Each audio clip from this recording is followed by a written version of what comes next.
Hey everyone, my name's Gavin, I'm Ryan. and this is the Sound Project.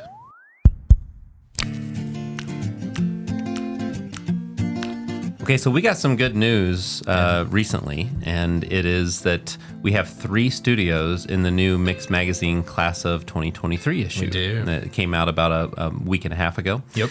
And that's big. I mean, we've had studios in every issue going back to 2013, but and we've had a couple issues where we've had 2 in there, but this was the first time that we've ever had 3, which is very exciting.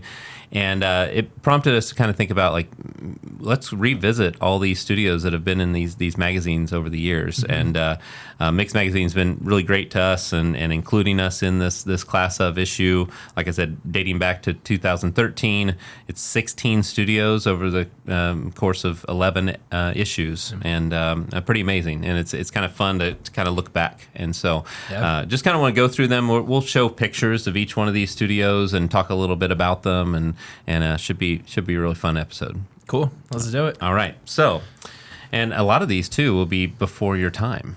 So, like, I know you know these studios, but this dates back. I think you even mentioned that 2013 is the year you graduated high school. Yep. So it makes me feel very old. It is really cool, though, also because I remember, so I went to Ball State for college, and so we would always have these magazines, like, around the studios because I went for media production. So we had, a pro-grade studio. So magazines like this, we would have that we could just get for free. So I remember, like, going through Mix before I knew who you were. Wow. And so, like, seeing these now, it's like, you would have been in them, and I just didn't know at the time. So that's pretty wild. Yeah, so that's it is kind of cool. So yes, while the first one that we have is from when I graduated high school, others do have, like, some meaning too. So yeah, it's pretty great. Cool. Very cool. So we're going to start off with the first one, which was the class of 2013.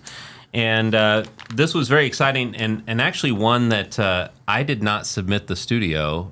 The client submitted it. Oh, that's cool. Yeah, so now Mix Magazine will send an email out to all the designers that are typically in these magazines and just ask for submissions. And I didn't even, honestly, I started the business in 2009, and I just didn't even think to submit any ones before that. I think I was just so busy doing the everyday, running of the business and everything. I just didn't think about accolades and awards and things like that. And so the client actually submitted this. I guess before we dive too deep, like, do you want to talk about what the process is to get into the? Sure. Yeah, that's a great starting point. So. There's judges from Mix Magazine, and they get submissions from, I don't know how many submissions every year come in, but typically they select anywhere between, like, 15 to maybe 20 or 21 studios every year that are supposed to signify, like, the best studios of the year. And you've got to submit details about the studio, like acoustical details, and you don't have to submit frequency responses or things like that. But you want to talk a little bit about what you did on the isolation front and with the acoustical treatment as well. And then some really nice photos, because these magazines are just filled with inspirational shots for people to look at and say, like, man, I want to have a studio like that someday. It's really, really kind of fun to see them all together. And, honestly, I like when the issue comes out, just because I love seeing what our colleagues are doing out there. It's something where it's a very niche industry that we work in, and there's so much great work that's happening around the world in studio design, and it's just really neat to see, the other people in the industry doing really well for themselves and creating really cool spaces. So, so that's the process. You submit them. You never know which ones will get selected. Like, usually we'll submit, I don't know, anywhere from, like, 3 to 6 or 7 a year, and then the judges go through and they pick the ones that they like, and so it's kind of fun. This year when we got 3 selected, I'd submitted 5, and honestly, like, I wasn't sure which ones they would pick, because all of them were very, very cool studios, and so when I get the email saying you've been selected, I'm always just really humbled by that, because it's, like, amazing to look at all these issues and see that we've been a part of all of them. But then it's exciting to see like who did they pick, like and then the next exciting step is then calling those clients and telling them, hey, your studio is going to be in Mix Magazine. It's really, really fun. So the first one here was 2013. Like I said, I didn't submit, but Brett Mulzer, our client, did. And I was very excited when he emailed me to tell me that the studio was going to be in there. But I'll share some imagery here. If you're listening to this podcast, you can also see it on YouTube or Spotify. We'll have video as well. And so we'll show some photos of some of these studios. So the first one is 77 Recording, which is in Evansville, Indiana. And it was in Mix Magazine 2013, and Brett Mulzer is the owner of the studio. And it's kind of an interesting project because there's a company called More Music that was in Evansville, and a large retailer of pro audio gear moved in across the street from them, or very, very close to their location, and so they were going out of business. It was really hurting their business. And Brett saw the opportunity to purchase the building that More Music was in and keep a retail storefront up front so that it's a smaller footprint, and then also keep the lesson rooms because they had like, I think 600 students or so that were taking lessons there. But he decided to build a studio inside of that to kind of give some more interest to this space versus what was down the street, you know. And so it really is a cool thing because they built this studio inside of here, and now to this day, More Music is thriving. You know, like they're doing so well. They've actually moved out of this location. Like this studio doesn't exist anymore. I'm not sure if someone purchased it. Okay. But More Music has a different location. They sell gear and really do great with selling guitars online. Sure. But Brett had this vision of building a studio to kind of revitalize the business, and it worked. And so this was actually, they had a big kind of warehouse space, but they had a lot of showroom, like they had a acoustic guitar room and electric guitar room. And we decided to kind of rip all of that out and build a studio. And Brett was a big fan of some of the older studios in LA, like the Village. I remember being one of the things that he really wanted to emulate. Sure. And so there's a lot of natural wood in that space and just kind of a cozy vibe. And so this is the control room here. And I remember doing a lot of things on the design front here because it was a open canvas. I mean, it was pretty much just a warehouse space with really tall ceilings. And so in this case, you know, we talk about the 38% rule when it comes to where you sit in the room. What we actually did in this space was did the 38% rule where the speaker height was 38% of the ceiling height of the room, which is a trick that you don't always get to do because you don't have a lot of times that much ceiling height to work with, because so often speaker stands are 4 feet tall and your ceiling height's 8 feet tall and you're just right in the middle, you know, and that's not great. In this case, we had more ceiling height to work with, so that was one cool design element.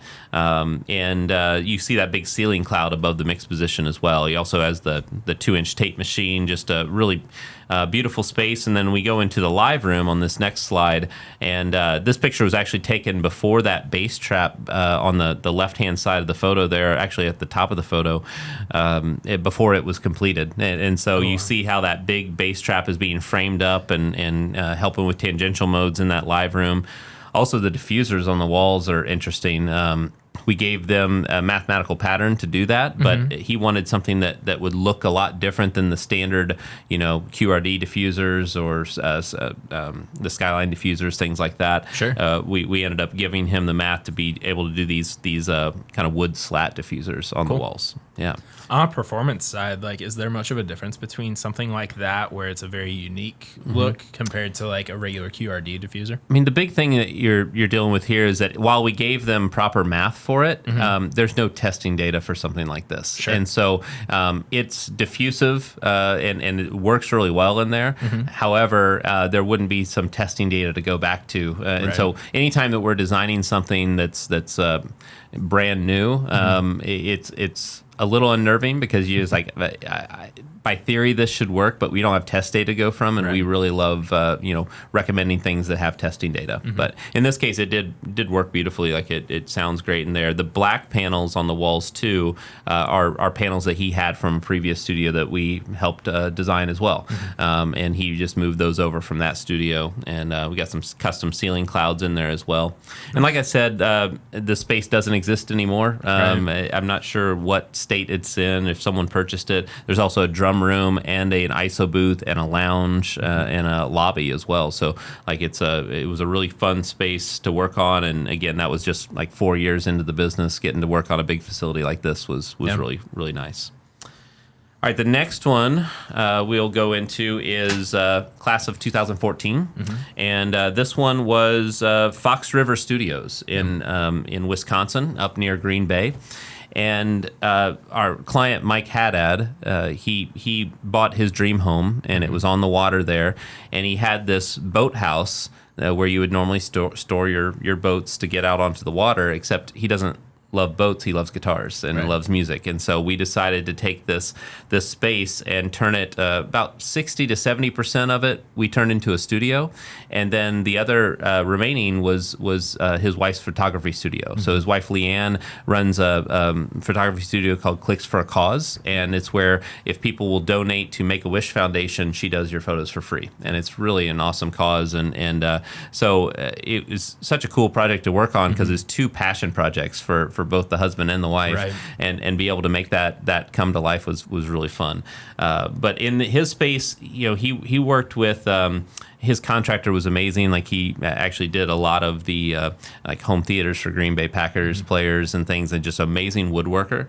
And so a lot of the custom elements that you see, this is the live room in that space, and we purchased some products from Kinetics and RPG when it comes to the diffusion, but then a lot of the other things are just custom built to our design. So you'll see some absorption panels on the ceiling, and then one element that we work into some of our designs is that the corners of the live room all have custom bass trapping, but then there's a break in that bass trapping to give you a shelf to be able to set things down on, because you typically don't get to see that very often. And so this live room's just really nice to work with. The windows are a nice touch too, because you don't have natural light in a lot of studios, but we had to do a lot to be able to keep that sound isolated from the outside, because he's right on the water and there's jet skis and boats and everything else that are, and I'm excited actually here in a couple weeks. We're actually going to be going up to Green Bay to start a new project and get to go visit Mike and his wife and go have dinner and get to see the space again, which is really great. So also next to the live room is the control room. And the control room has some diffusion built into a bass trap on the back wall, custom ceiling cloud, really nice woodworking going on in there. And then the front wall has a bass trap that's kind of unique in that it's kind of like a sawtooth pattern where it zigs in and out. And the reason that I did that was because you want the bass trap to be thick in the corners, vertical corners for tangential modes, but then the center is also thick because it pops back out, and that helps with axial modes going front to back. But then instead of just making it one thickness all the way across, I left some space in there with that zigzag so I could position the speakers properly. And so if I'd done it all the way across, I wouldn't have any flexibility of moving the speakers around, and I wanted that when I did testing. So why'd you decide to do like kind of that sawtooth look where a lot of other studios that we've done, like you see where it's just a flat wall? So like, did that have to do with the room dimensions? Or? Yeah, a little bit. Mostly it was just the speaker positioning piece of it, because we didn't have a ton of room, because we needed the control room to be there, but then also the photography studio on the other side of the wall. And so we didn't have as much depth as what you sometimes have. And so that was kind of the main driving factor there. Cool. Okay, so the next one is 2015, and in 2015, Oak Hollow Studios was the one that made it in. And Oak Hollow's amazing space. We have a full YouTube video of a studio walkthrough of that, and in an upcoming podcast, we're going to go through a case study of it, and which will be really fun to kind of go through the details. And it was just a beautiful space when it was all completed, but it started off as just a wood shed. It's like a 47-foot by 23-foot shack. It had about 10.5-foot ceilings to work with.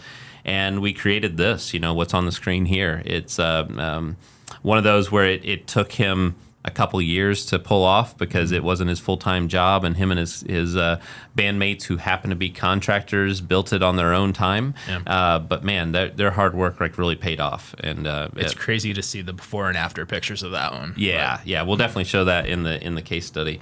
But it's this wonderful live room. It's really flexible to be able to move instruments around and get a different sound out of that space. We've got also good sight lines going in from the control room into the live room, and then you'll definitely have to tune in for more information about that painting that you see on the left hand side there.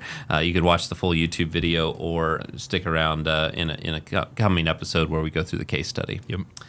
And Lauren King is the owner of Oak Hollow, and he's just been awesome to work with. So that was 2015. The next one here is 2016, which was one where I was brought in on this project from Brendan Murphy at Sweetwater. He is working with Dauphin Street, and Dauphin Street is was an existing studio before we got involved. And Jake Peavy, who's a Major League Baseball player who had won the Cy Young Award and pitcher for the Giants and some other teams as well, when he was in San Francisco, he became friends with a lot of the guys from the Grateful Dead, and he was just big into music and just wanted to do that after baseball. And so he is from Mobile, Alabama, and he found a recording studio there on Dauphin Street, and he purchased it. But it kind of had like all the charm of a doctor's office. It was just like beige and taupe walls, and the treatment wasn't all that great. And so they hired us to come in and just give it a facelift and make it sound better. And man, it just turned out, it's one of those studios where I when I visit again, it's pretty amazing. It's just got this nice feel that you never want to leave. Yeah. And work a lot with Keelan Laxton, who's the head engineer there, and actually have worked on some other projects with Keelan after the fact too, and just some clients that he works with. But there's a lot of natural wood in this space, and that's what's great. Some of it's even reclaimed wood from like fences that were falling down on Jake's property, I believe. They took that and put it into the treatment. You'll see some custom bass traps in the front corners there of the control room, some pre-made panels on the sidewalls, and then you also have some soffit bass trapping and custom ceiling clouds. The back of the room is really cool. It's got this custom diffuser that we gave them the math to build it. And instead of like staining it or painting it, they ended up taking a blowtorch to it and like burning it, and it just looks amazing in the space, even better than what it does in photos. The live room's really special. It's a really nice big space, and we've got some custom clouds with wood slats, and actually, fun fact: this studio was the first one to ever put the Flex 48 from Acoustical Fulfillment in their studio. Oh, cool. Yeah. It's it's a product that I designed and got a patent for, and it's a diffuser when you want it to be, an absorber when you want it to be, and you can really kind of tune the room the way you would like it to sound for a given application. And so they've got 7 rooms here, and there's, I think, Flex 48s in 4 of them. Nice. And it allows them to really just adapt depending on what they're recording one day. Because I remember when I was first talking to Keelan about it, he's like, this ISO room, we're going to do vocals, acoustic guitar, sometimes drums, violin. Like, he just listed off like 15 things. Wide range of things. And so I remember it was just at the time where we were getting testing data finished for that product. It was before it was even patented. And I showed it to them, and they said, yeah, we'll be the guinea pig. And awesome. Since then, so many studios have installed it. And it's kind of neat. In their recording notes, they actually have a diagram of the room, and they'll put X's through the ones that didn't have the shield of the Flex 48 in case they ever want to go back to that sound. Sure. Which is really fun. That's awesome. Yeah. So that was 2016. The next one here, 2017. 2017 was actually a local project for us that got in. It was 416 Wabash. And 416 Wabash was it's in a location that used to be a nightclub, but then I think that they lost their liquor license, and that's hard to be a nightclub when that happens. So Chris Wodock, who had run rehearsal studios and studios in Indianapolis for a long time, saw an opportunity to purchase that facility and not only put a studio in there, but then also make it a live music venue. Like there's a stage, but then it's also used for weddings and receptions and all sorts of stuff. And the studio is great because it's angled in such a way that the front glass of the control room looks directly at the stage, and they could record live concerts there, and it's a really fun place. We went with kind of aesthetically a wood theme in the control room, and then a stone theme in the live room. So you can see in this photo through that window, you see some stone on the walls, which acts as diffusion in the live room and helps to scatter sound. But there's wood slats covering bass trapping and absorption in the front room, plus a skyline diffuser on the back wall. Then kind of looking at the front view of this control room, looking into that live event space. And I've even got a photo here of the live event space. So it's got a really cool industrial look, and another photo there of the live room. And it's neat to have a local project because we're based in Carmel, Indiana, but our work is kind of scattered all over the world. And so when we got news that 416 Wabash got selected, that was a fun day. It doesn't happen very often that we have a studio that's local. So that's pretty cool. Yeah, so that was 2017. The next one here, 2018, is High Five Studio. And High Five Studio is in Milwaukee, Wisconsin. And Ryan Rossman is the owner of High Five. And they bought this like century-old schoolhouse that had been used for different things like offices and things like that. But we basically gutted it and built a four-room studio plus a lounge and a lobby area. And the color scheme in it, Ryan Rossman and his wife at the time had met at a art gallery that was showing Starry Night. And so like the blue and the yellow and some of those themes, and even in this next photo you see the Starry Night pillow on the couch back there. And just a really amazing sized live room. I think it's like 1,500 square feet of a live room space, which you typically don't have a live room that big. Right. And there's some use of barrel diffusers and absorbers and bass traps, custom clouds. You'll notice that the wood slats are closer or further apart depending on how lively we wanted it in those areas of the room. And then they also have a really cool element where one of their vocal booths is just all absorptive, so it's like just doing vocals in there mostly. But then they have another isolation booth shown here that has Flex 48s in it as well, and it just allows them to have one dedicated to a dead sound and then one that they can just tailor to whatever they're doing that day. Sure. And Ryan said that even sometimes he'll put vocalists in there because that's the kind of sound that they're going for on a given take, Sure. And so just having that flexibility to be able to move things around is pretty amazing.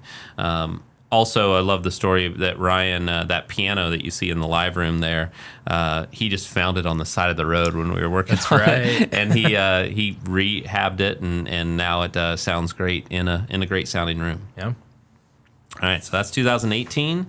The next one, 2019, was a special year because it was the first time that we had two selected in Mix Magazine and for the Class of issue. And the first one we'll showcase is Justin Martin. And Justin Martin, he's an electronic musician out of Oakland, California, and he had actually done all of his sound isolation on his own, and then he found out about us, and he's like, man, I really want you guys to tune the room. And I remember distinctly that he was like, but I love the way the room looks, because he'd already finished the drywall, painted it. It was this like kind of nice light blue color, and he's like, I don't want the acoustical treatment to be that visible. Like I love the way the room looks already. And so you can see in this photo, I mean, the acoustical treatment kind of just blends in, and you don't really, you can't really tell what's going on in there too much. You've got some soffit bass traps in there, but then we have that ceiling cloud that's similar color to everything else in the room. But notice that slot going side to side in that cloud. That's actually a theater screen that can drop down in front of his speakers, and it's an acoustically transparent screen, and he can sit in the back of the room on a couch and just watch it as like a home theater setup, which is really fun. A couple photos of some of his equipment and gear that he has in there. He mostly mixes on those Amphioms. And then the back of the room here is where the couch is, and I believe he got that diffuser made on Etsy. I think, wow. Yeah. No, I'm sorry. It was Rebel Sky Acoustics that did that. Sorry, Rebel Sky. And I know that sometimes people can find these things on Etsy, but Rebel Sky does this for a living, and really good product there. Notice it's flanked by 2 bass traps that are side to side in there, and then the mini split system is directly above it. And he's got a sliding glass door that overlooks a pool and a nice view of the bay. Cool. And just a really, really fun space. Yeah. All right, so the other one in 2019 that was accepted was Tori Kelly.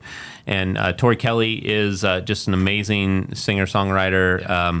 I mean, and one of the nicest people I've ever met. Like, her and her husband are just the nicest people. Yeah. I remember when I was doing this project, I was going to fly out there to do some testing and everything, and I asked them, like, well, give me a hotel near your place that you would recommend. And she's like, no, you stay with us. Like, we got a guest room, and she's doing laundry while I'm working in the studio. Like, just regular down to earth people that are just so sweet. So it was really fun to work with her. And her room isolation wasn't a concern. Like, it was just trying to make a room sound better, and somewhere where she could record both vocals and acoustic guitar.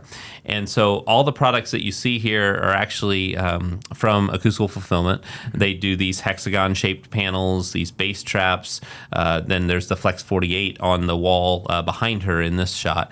And the Flex 48 is almost like perfect for Tori, because it's like the shields come out when she does vocals, and then you put the shields in when she does acoustic guitar, and you want it more lively. And the timing of this studio getting completed was just, serendipitous, because it's like right when we went into COVID. Yeah. And I remember sitting at home watching at least 5 or 6 like late night talk shows that she guested on, and she had a nice sounding room to be able to do it from, and that it was the backdrop of her performing, which is really, really nice for her. I mean, she got her start doing a lot of covers on YouTube, and then she was on American Idol as well, and so just to see her now have a space at home that she can retreat to, and she's even recorded a lot of things on her most recent albums in this space too. And also you've got Frodo the dog, which is super cute, and he was fun to play with when I was there as well, and his barking sounds amazing in the room. Like, it's really pretty amazing.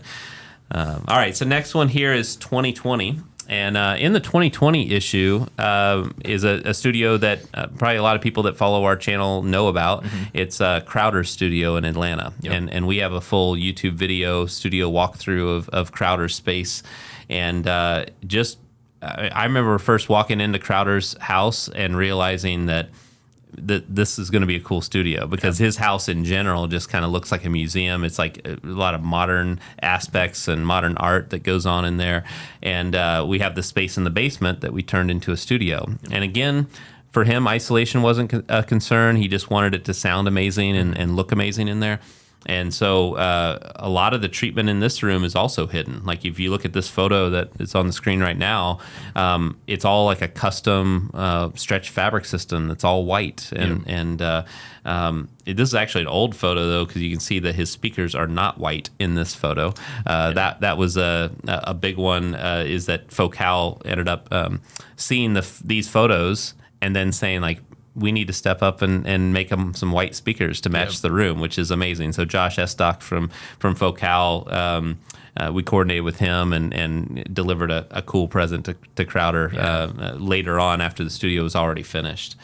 There's a DJ station you see up there in the front, a custom desk, and then the back of the room, which is actually my favorite, is a custom bass trap on the rear wall, but then there is a clear diffuser, so it's made out of plexiglass, and that allowed us to put a artwork behind it and do LED lighting and all of that, so you can still see the artwork, but it's diffusive, which is what we wanted acoustically. Like the rear wall of the studio, we wanted it to be diffusive, so we get the best of both worlds there. And then also have these perforated panels that are offset off of the stretch fabric system, diffusing some frequencies, absorbing others, just creating a really Crowder records a lot of different things in this room. So if you haven't seen the studio walkthrough of this place, I would highly recommend you checking it out. It goes through all the different details and shows different elements of his studio. Yeah, this is a really cool one. I feel like on a lot of calls, like people are like, that's one of the initial inspiration things that they want to base part of their studio on is something to do with Crowder's, whether it be the LEDs or something else. Yeah, so. And it's another one of those that finished like right at the right time, because I think he was 2 or 3 dates into his tour and it got shut down for COVID, and then he was able to come back home and the studio was done, and he could write and record most of his Milk and Honey album was done in this space. Yep. So yeah, it was really great. Okay, next one here is 2021, and Brett Ensley has a studio in his home, and this was really neat because we finished his control room, which is what you see on the screen right now, back in 2017, I believe, is around when that was. And he'd been using this space, and he's a composer. He does soundtracks for video games and other things. And he also is a teacher. Like, he teaches music to students. And he used this room for many, many years. And then after a little while, he's like, man, I really would like a live room too. And this was just a second bedroom in the house, this control room was. And he had a 3-car garage across the driveway from his home.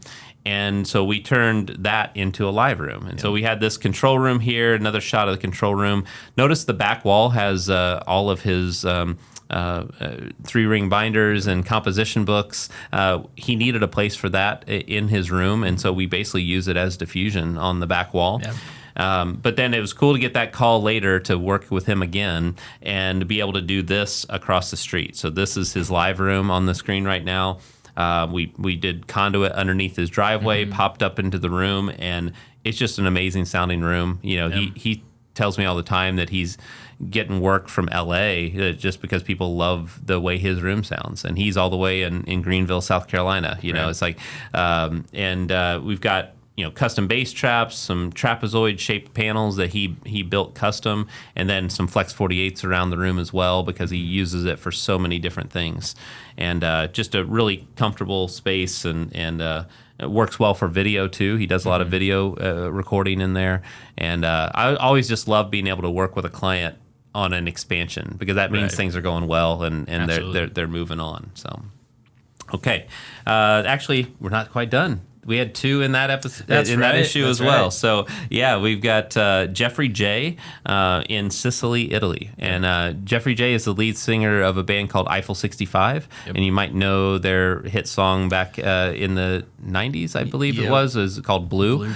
And that was actually kind of fun when we were doing the renderings of this project, because Oscar was doing the renderings, and he asked me, he's like, hey, what color do you think we should make the panels? And I just looked at him, I was like, blue. Like, and we did it, you know, kind of as a joke, just like seeing if Jeffrey would like it. And he's like, I love it. Like, this is great. So it's all products from Vicoustic. And so there's their bass trapping and their cinema round panels that are there, and their wave wood panels on the walls. It's a really small space. You notice how it's not very deep at all, and it's also not symmetrical. A lot of things that acoustically may not be the greatest thing, but it turned out amazing. Like, he's got the Focal speakers in there, and he does a lot of work with Studio DMI in Vegas, which is one of our clients, and so this is kind of like an Italian location for Studio DMI, and so they have acoustic products in there as well, and it all kind of seamlessly integrates together. Nice. Yeah,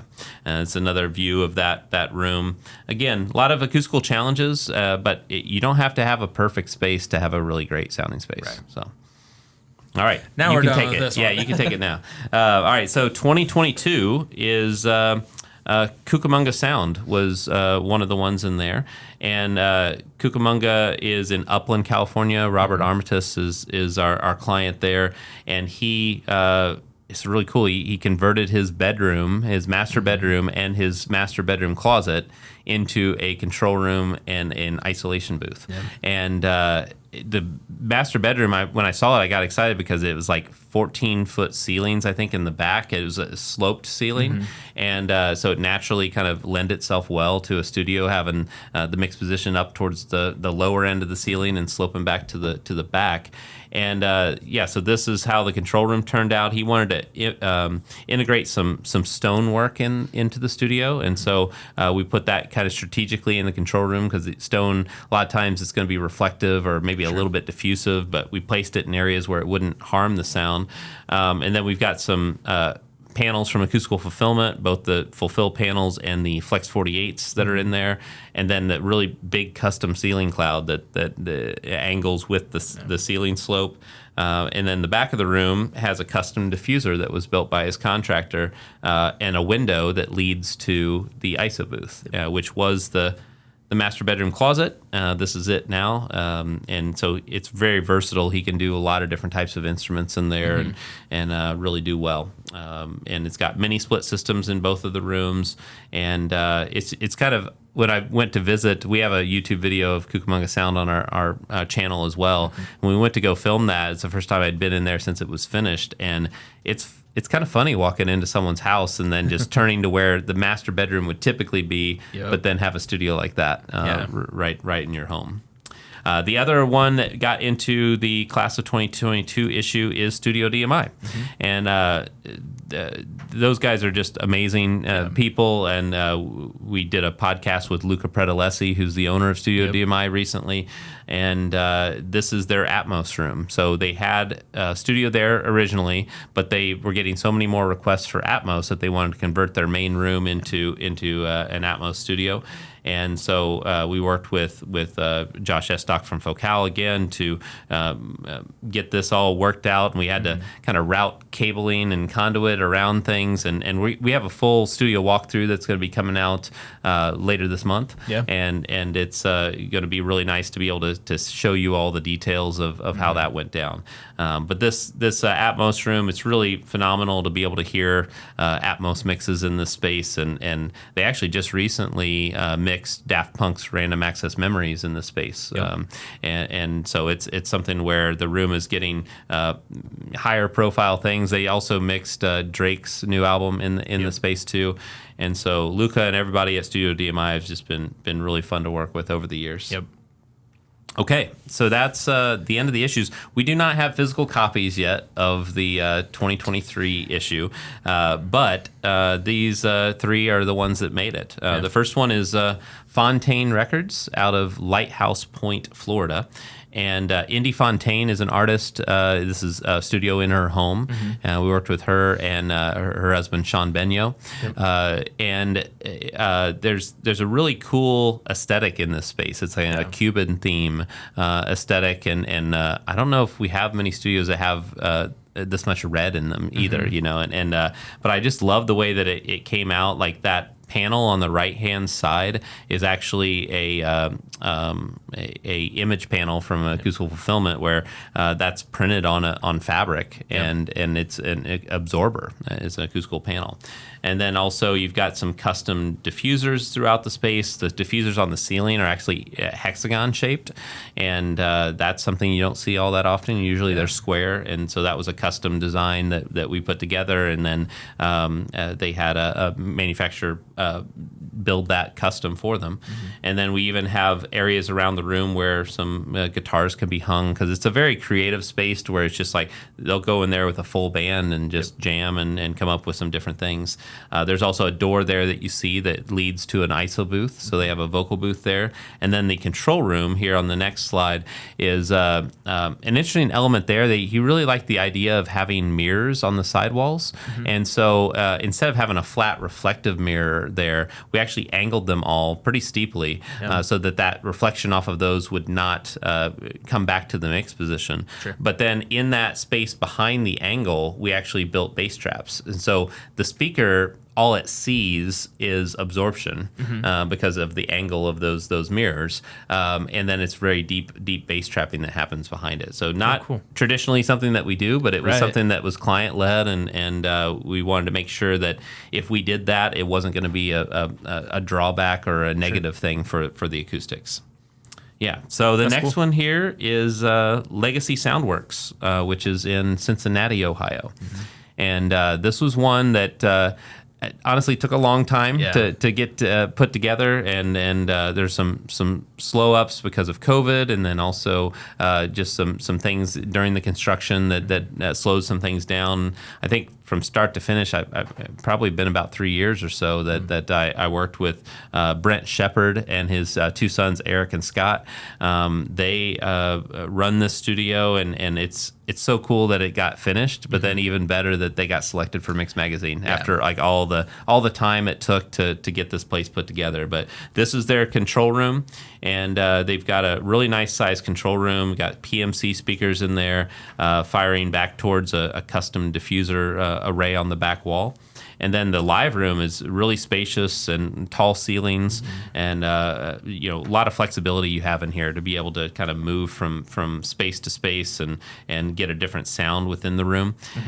Also, the drum room that you can see in this photo is got adaptive acoustics in there with the Flex 48 from Acoustical Fulfillment, but also a curtain system that allows them to kind of draw the curtain closed and make it more dead if they want to, but then liven it up for drums or whatever application. Sure. Another view here of from the drum room looking towards an isolation booth on the left, and then it goes in through the control room there you see with those diffusers on the back wall. But yeah, just a wonderful facility. It's really cool for Cincinnati to have a new studio that's of this caliber, and I'm excited to see what they're going to be doing in there. Yeah, me too. And then the last one, the very last one here is Tim Henson's studio. And Tim has just been super fun to work with. He's the lead guitarist for Polyphia. Probably most people know that. He's really big right now. They're really successful band, and he's just uber talented along with everybody in Polyphia. We actually recently, the whole staff went out and saw Polyphia when they came into town here in Indianapolis. So.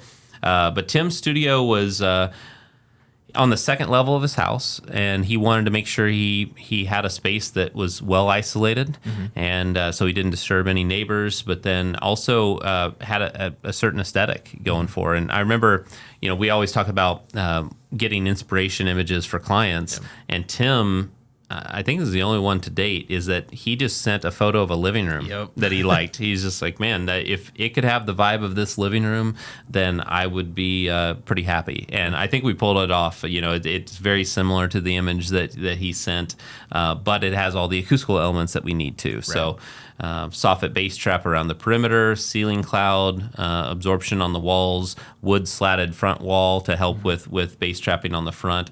And then those trees, the trees are super important to the acoustical design. Actually not, but they do set the room off. It's something that's really cool. So he's got obviously a lot of guitars. Some of them are signature guitars of his, but just uber talented. Actually, these photos are actually, it's kind of fun. This first photo has the white Genelecs, and the second photo is an older photo that has the black Genelecs. So the white ones are the current state of the room. And then he also has this drum room to be able to isolate the drums. They use this room for rehearsal for their tours a lot as well. And he doesn't disturb his neighbors, and it's a nice quiet spot for him to be creative in. Yeah. Yeah. So that's all of them. Actually, it's not all of them. It's not all of them. So we've been fortunate enough to have them in the class of issues throughout the years, but we've also had a few that have been just articles in Mix Magazine. So I thought I'd talk about those as well. Let's see, July of 2015, U2 was on the cover of that Mix Magazine, and there's an article in there for Paul George, the NBA player that we did a studio for. And so they did a full feature article on that, and kind of detailing out, why he was doing a studio, what kind of elements went into it. And so it was neat to have that in there. We also, on the cover of March 2017, was Dauphin Street. So we talked about Dauphin Street in this episode because they were in a Class of issue, but then they got their own cover story, and just it's amazing some of the work that they've been able to do out of that. Was Dauphin Street the first cover that we had? Yeah, it was. So Dauphin Street was the first time we've had a studio of ours on the cover of Mix, and luckily it wasn't the last. Yeah. There's been there's one other one and then one planning. Up. Yeah. So pretty fun. And then this next one is from January 2021, and it's got Jimmy Jam and Terry Lewis on the cover. Yeah. And there's a feature article of Mid-South Audio, which is a studio that we did for them in Delaware. And just a really cool space. It's 5 rooms total, and just a magnificent live room. Like the ceiling height and the space that they have is really great. And they have a audience console in their control room, and it's super fun to work with Mid-South on that one. Nice. And then the last one to showcase is May of 2021, which was when Crowder was on the cover with his white speakers. Yes. So, yeah, the white speakers were there for that one. And it's, again, one of those studios where people ask about it so much, and it's neat to have this and then our YouTube walkthrough of the space to give people some more information about it. Yeah, definitely. Man, that's a lot. Like, actually, like, going through all of that, like, brings back so many memories. Yeah. And, I mean, back to 2013 when the company was only 4 years old, and all the things that we've been able to accomplish since then, and also the fact that we now have, back there in 2013, it was just me. Yeah. Like, there's no other employees until much later, and now we've got 7 people, and we're doing big projects that hopefully will then end up in Mix Magazine again. It's just like, it's pretty humbling to like think about everything that's happened over the years. So. It's really cool to be a part of it, for sure. Yeah. Okay, so that's the end of today's episode. Really appreciate everybody taking the time to watch these episodes as we are putting them out. I mean, it means a lot to us that you are taking the time to go through this and go through this journey with us with the Sound Project. And really would love it if you guys would like and subscribe, maybe share with a friend that you think would enjoy it. And also, if you have any topics you'd like us to discuss, like, feel free to email us at info@haverstickdesigns.com, and we'll look forward to seeing you next week.